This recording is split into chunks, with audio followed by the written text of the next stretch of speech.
بنای خوا یەکسەری پێنج بەم پێناسەیە دەست پێەکەم کە ئەڵێ a block is any part of a code which starts with ئەوە and ends with ئەوە.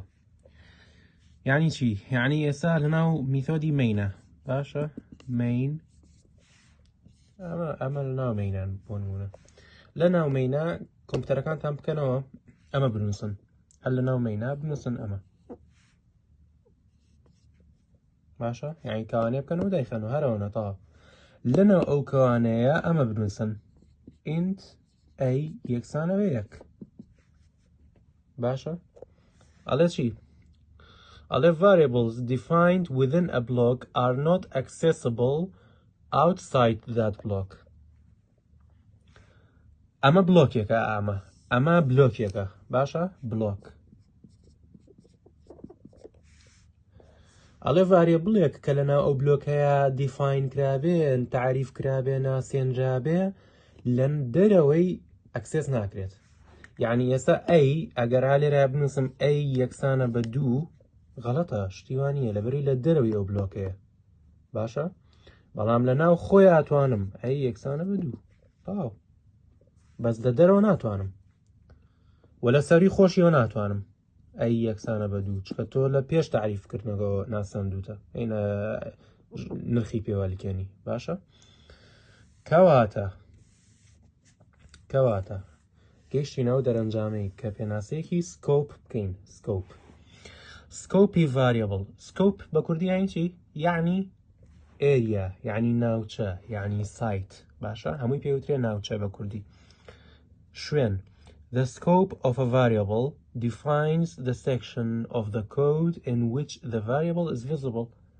يعني ناوچە scope بریتیە لەو ناوچەی variable کە variable تیایە ئەبینرێت بۆ نمونە بامە بچووکترکەم و یەکتۆس ئاوای لێەکەم ئاوا باشە ئەنووسم int b یەکسانە بە دوو int a یەکسانە بە سێ باشە سکۆپی ئەم ئەیە لەکوێیە تا کوێ ڕوا تا کوێ توانین ئەکسێسی بکەین ئەوانەیە سکۆپەکەی ئەوانەیە هی ئەی یعنی لە دەرەوە ئەکسێس ناکرێت بەڵام ناوخۆیان ئەکسێس ئەکرێ ئەی هی بیچ لەکوێیە سکۆپەکەی تا کوێ ئەڕوا تا چەندێکە هی بی ئەوانەیە لە دەرەوە ناتوان بڵێم بی یەکسانە بە پێنج چکە لە دەرەوەی ئەو بلۆکەیە باشە بەڵام لەناو خۆیان ئەتوانم بی یەکسانە بە دە بۆ نمونە لەناو خۆی ئاەتی ئەمە پێوترێ سکۆپ ئەم بۆکسە سکۆپی چییە؟ سکۆپی of variable b هی بیە باشە ئەمەم بلۆکە سکۆپی بیە کەواتە سکۆپ بریتە لەو ناوچەی کە گۆڕاوێک تایە ئەبینرێت یعنی تایە ئەکسێس ئەکرێت تایە دەست پێی ئەگەێنرێت باشە تایە ڤیزیبڵە چەند جۆرێکی ڤاریبڵمان هەیە ئینستانس ڤاریبڵمان هەیە کە وتمان بەمانای چیە بەمانای ئەوە دێت ڤاریبڵێکە لەناو کلاسەکەیە تعریف ئەکرێ بەڵام لە دەرەوەی میثۆدەکان کلاسێکمان هەیە بە ناوی ئەی ئەمە داماخستەوە بوا کردم ئینتیجەرێکمان هەیە بە ناوی h باشە ئەمە دایخەرەوە لێرە میثۆدێکمان هەیە ئەڵێن مین بۆ نمونە میثۆدی مینمان هەیە ئەوە بە کورتی نووسم جەماعەتێکنا پەبلیک ستاتیک ڤۆید مین و پارەمیتەری سترینگوانە هەمووی پێویستی پێێتی تەوان بە کورتی لێرە نووسم شتەکان ئاگاتان لەوە لێرەیە ئینستانس ڤاریبڵمان هەیە کە بریتە لەمە ئەمە پێوترێ ئینستانس ڤاریبڵ نە ستاتیکی پێوەیە وە نە لە ناو میثۆدیشایە لە دەرەوەی میثۆدە وە لە ناو کلاسێکە وە ستاتیک میثۆدیشی پێوەریە کەواتە پێوترێت چی پێوترێت ئینستانس ڤاریبڵ باشە ئەی کلاس ڤاریبڵ یعنی چی کلاس ڤاریبڵ ڕێک بەمانای ستاتیک ڤاریبڵیە ستاتیک سترینگ ئاگادار بن ئەو ئێستا کەپیتەڵە نەیم یەکسانە بالند نمونە باشە مین ئێستا ئەوەی دووەم کلاس ڤاریبڵە ستاتیک ڤاریبڵە یەکشتن ئەو دوو وشەیە لەگەڵ چی لەگەڵ instance variable ئەوەی سەرەوە باشە دوو دانی ترمان هەیە پێوتێکی formal parameter لەگەڵ local variable ئەم دوانە پەیوەندی بە میثۆدەوە هەیە formal و localiش formal یعنی چی؟ formal یعنی ئەمە میثۆد نابوون ئادەکەی پێشوو هەر لەسەرەوە ڕین ئەمە void باشە integer a لەگەڵ integer b باشە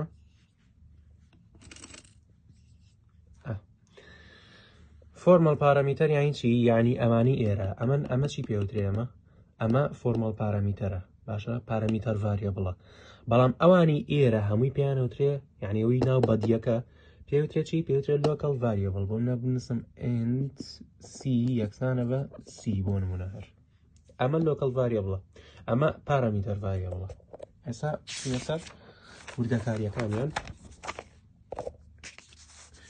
ئەم قسانی ئێستا کە کردم هەموو لێرە نووسراوە باشە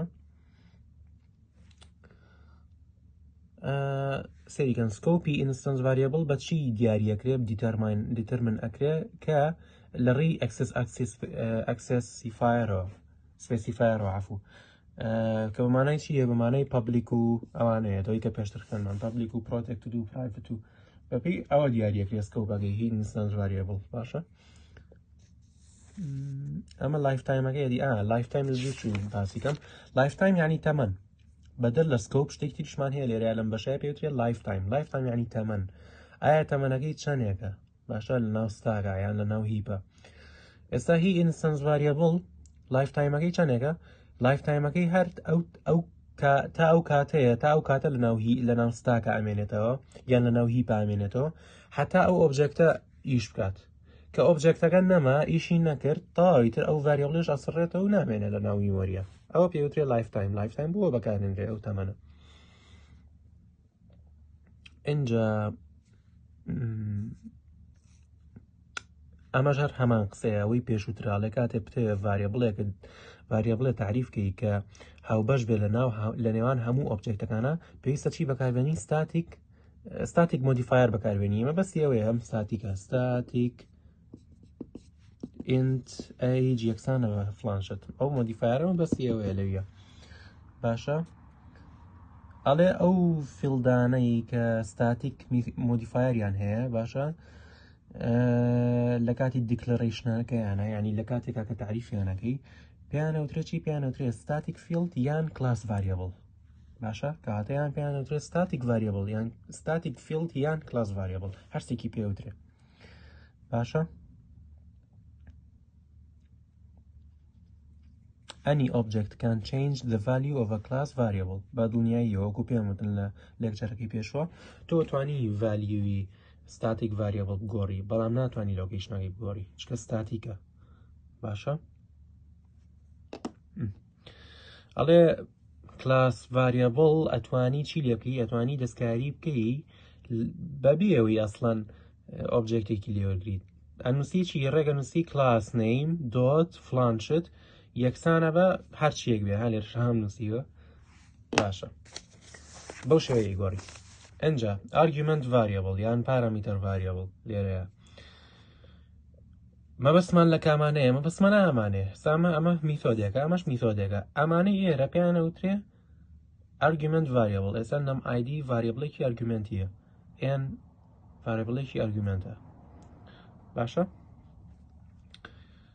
اینجا ئەڵێشیە لە the variables ئەو بریتین لەو ڤاریابڵانی کە لە ناو سەرەی کۆنسترکتەر یان میثۆدا تعریفەکەن سەر مەبەستی ئامێ یعنی لە ناو بەدیەکەیانە لە ناو سەری میثۆدەکەیە ئەمە هەمووی پێوترێ هێدەر باشە ئەڵێ سکۆپی ئەم ڤاریابڵانە یعنی ناوچەکەیان کە لەکوێ ئەکسێس ئەکرێ و لەکوێ ڤیزیبڵە is the method or constructor in which they are defined یعنی بە کورتێکە ئێستا ئەی لێرەیە ئەم ئەی ئێرە ئەم ئەی بیە سکۆپەکەیان تا کوێیە هەر ئەوەنێ باشە ئەوەنێ سکۆپەکە تا ئەم ئێرە یعنی لە دەرەوە ناتوانانی باشە مەبەستی ئەوەیە The lifetime is limited to the time for which the method keeps executing. يعني تمني أم دوانا يكسانا بتمني ميثودك خوي حتى ميثودك رن بي أم دوانش رن بي حتى أم رن بي أم دوانش رن بي ومردونه يان لناوچن دوي باشا أو تعالى once the method finishes execution هر كاتك ميثودك وصل لك هركردن أم variableنا destroy أبن يعني لناوچن باشا أوش موناليزا كان هاو local variable عليه declared within a method or constructor not in the header يعني لناو بديكاتي باشا لناو بديكا local وكو argument variable كانيا parameter variable كانيا كان ناو header كابو لناو بديكا local variable لشو ليروا لموا صريش موا ليروا حتى إيرا أو بيوتري local variable معني إيرا أكر تجتدا بنسيت باشا عليها سكوباكي واللايفتايمكشي هردوشي يكسانه با ميثودك هي ميثودك يعني اللوكال فاريبل كاني ايرا بمنا نسم ان سي وكوي بيشو سي ها ام لوكال فاريبل ايرا تمنو ناوچكشي يكسانه با تمنو ناوچي ام ميثوده باشا طبعا ناوچكي اوانه ليرو دس بيغا تا خوارو تا ايرا باشا اگاتن لوله